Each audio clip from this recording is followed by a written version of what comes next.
भारतीय किसान यूनियन के राष्ट्रीय प्रवक्ता राकेश टिकैत अपने संगठन के जिला अध्यक्ष की तबीयत खराब होने पर आज उन्हें देखने के लिए हमीरपुर पहुंचे हुए थे। यहां पत्रकारों से बात करते हुए टिकैत ने कहा कि उनके जिला अध्यक्ष का ब्लड प्रेशर 200 हो गया था। कुछ वैसा ही हाल पूरे देश के किसानों का है। सबका ब्लड प्रेशर बढ़ा हुआ है। इस दौरान टिकैत ने सरकार को तो आड़े हाथों लिया ही, स्वामी प्रसाद मौर्य द्वारा रामचरितमानस पर दिए गए विवादित बयान पर भी बोले। टिकैत ने कहा कि जिसने रामचरितमानस पढ़ा ही नहीं, वो उसका उल्टा अर्थ निकाल रहा है। देखो, यहाँ पे हमारे जिला अध्यक्ष हैं, इनको दिक्कत हुई और दिक्कत क्या कि ब्लड प्रेशर बढ़ा, उससे इनको दिक्कत हुई और 200 पे ब्लड प्रेशर गया। 200 का ब्लड प्रेशर सारे किसान का है, उसको दिक्कत है किसान को। आप हालात देख रहे कि क्या बुंदेलखंड की हालात है। पूरे देश से खराब स्थिति बुंदेलखंड, मध्य प्रदेश और उत्तर प्रदेश, विदर्भ, महाराष्ट्र, ये दो क्षेत्र हमारे देश के से हैं कि जहाँ की हालात खराब है। लोग पानी के लिए तरसते हैं और अगर फसल पैदा कर देते हैं तो वो बिकती नहीं। इसलिए इन दोनों जगह के लोग बहुत मजदूर बन रहे हैं, लेबर में जा रहे हैं। बुंदेलखंड में किसानों के लिए अन्ना एक अभिशाप बना हुआ है, जिसे प्रदेश सरकार रोकने में नाकाम रही। उस पर आपका क्या कहना है? सबसे पहले जो अन्ना प्रथा चली वो यहाँ से ही चली और ये धीरे धीरे पूरे देश भर में फैली। इसमें सरकार फेलियर हुई और 30 रुपए रोज की जो सरकारों की व्यवस्था है कि एक पशु की 30 रुपए में एक मुर्गी नहीं छकती रोज में। ये गाय को और अन्ना पशु को, छोटा पशु को छका रहे हैं। तो सरकार की जो नीतिकार लोग हैं जो सरकार में बैठे हुए, उनको गांव देहात और पशु का कोई पता नहीं कि पशु पे कितना खर्च आता है। सरकार फेलियर है इसमें। सरकार को चाहिए कि अन्ना पशु की भूख की व्यवस्था करे, इनके बड़े बड़े काउ सेंटर इनके कल बने। बजट आएगा, आपको क्या उम्मीद है किसानों को? देखो, मैं तो बात जिस हिसाब से बताते हैं ये लगता है कि बजट कृषि का कुछ न कुछ ये थे, लेकिन जिस हिसाब से ये देश को बेचने का काम कर रहे हैं और कृषि को, किसान को कमजोर कर रहे हैं, तो बजट बहुत हल्का देंगे। सपा नेता स्वामी प्रसाद मौर्य ने रामचरितमानस पर बयान दिया, आप क्या कहना चाहते हैं? वो उनका व्यक्तिगत वो है, जिसने रामचरितमानस पढ़ा ही नहीं और उसका गलत उल्टा सुल्टा अर्थ लगा रहे हैं, तो इस तरह के बयान नहीं उनको देना चाहिए।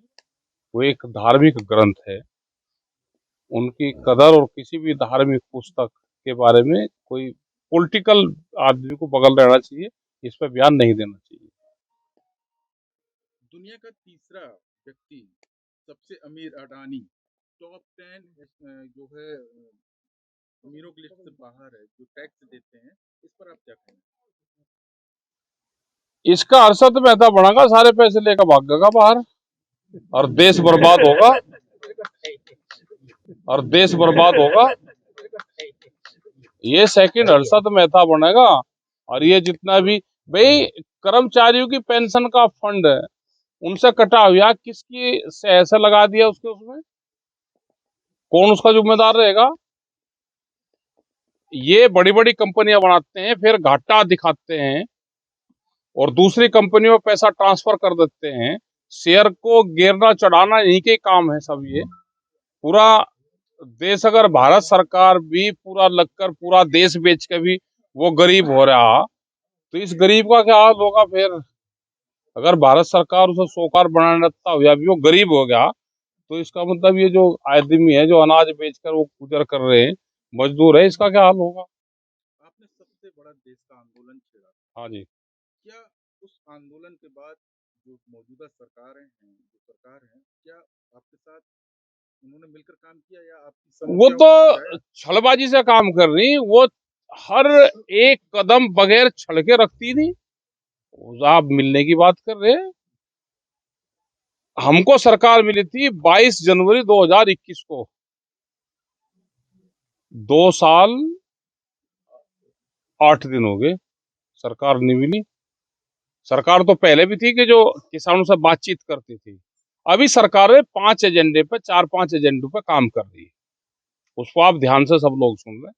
पहला एजेंडा उनका है किसान आंदोलन में जिसने सहयोग करा वे सिख और हिंदू की लड़ाई करवाना, ये उनका पहला एजेंडा तय हुआ है। दूसरा हुआ है वहां खाप पंचायत चलती है, जातियां, एक जाति दूसरी जाति से कैसे लड़ेगी, वो एजेंडा है।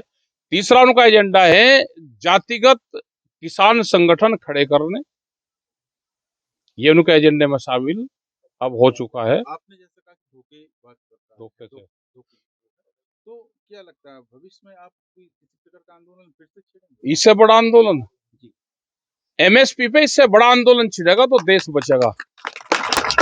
और पूरे पूरे पूरे देश भर में आज सवाल लोग एमएसपी के सवाल पे हमको ज्ञापन देने लगे और ये कहा जी हमको एमएसपी कब मिलेगी। हम बुंदेलखंड में यहाँ के लोगों ने कहा कि गेहूं कुछ बिकता है, दूसरी फसलें एमएसपी पे नहीं बिकती, इसलिए देश में एमएसपी गारंटी कानून चाहिए। जब तक वो नहीं मिलेगा, स्वामीनाथन कमेटी की रिपोर्ट लागू नहीं होगी, ये देश का किसान मजदूर, पूरे देश की हालात आज खराब है। तो सब पॉलिटिशियन के उससे हालात खराब हुई। पहले हम 1 क्विंटल गेहूं बेच के 3 क्विंटल गेहूं बेच के 1 तोला सोना खरीद लेते थे 1967 में। 1 क्विंटल गेहूं बेच के भट्टे की अव्वल ईंट 2500 खरीद लेते थे। आज 1 क्विंटल गेहूं में कितना आता है, आज उसका कम से कम हमको कई क्विंटल गेहूं बेचना पड़ेगा जब 1000 ईंट आएगी। और सोने का आप लगा लो 50,000 रुपये का रेट है, तो गेहूं बेचना पड़ेगा हमको 20-25 क्विंटल।